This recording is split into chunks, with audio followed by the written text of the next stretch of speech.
Un projet? Regardez la météo sur France 2. Avec Darty, cuisine sur mesure.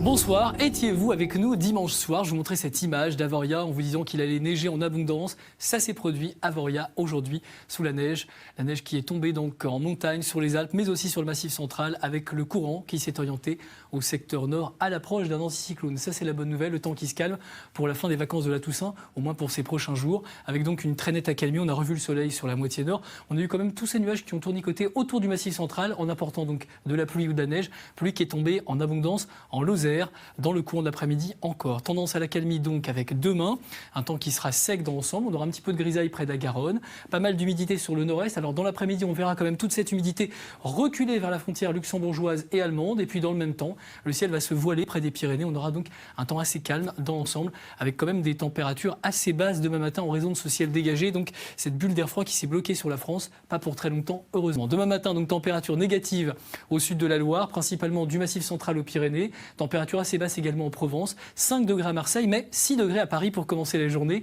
Et puis l'après-midi, des températures qui culmineront à 18 degrés en Corse et sur la Côte d'Azur. En revanche, pas plus de 8 degrés dans le nord-est et 11 degrés à Paris. Alors ensuite, on verra les nuages donc revenir un peu plus nombreux sur les régions du sud-ouest. Pour la seconde partie de la semaine, ils arriveront d'Espagne avec un voile assez dense, quelques gouttes près des Pyrénées, nuages plus présents au nord de la Loire, mais quasiment pas de pluie.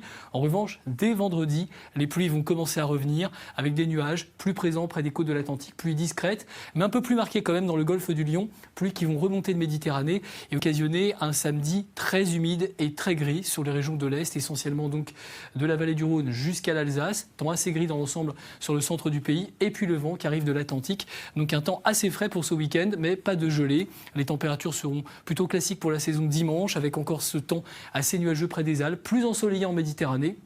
Et puis lundi et mardi, avec un faible indice de confiance, on devrait revoir les perturbations en provenance de l'Atlantique en donnant pas mal de nuages sur le nord-ouest lundi, nuages qui seront assez présents également mardi sur une grande partie nord-ouest du pays, avec également du vent et puis des conditions météo perturbées cette nuit sur la côte est des États-Unis. On attend du vent et encore de la pluie. À Washington devrait rester à l'écart avec demain matin une température de 4 degrés le matin, 8 l'après-midi et ça va se radoucir ce week-end. C'est donc le début d'une grande soirée, d'une grande nuit américaine sur France 2. Passez une bonne soirée. On retrouve tout de suite Stéphane Bern. À demain.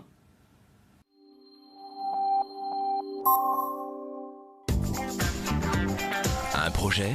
Regardez la météo sur France 2. Avec Darty, cuisine sur mesure.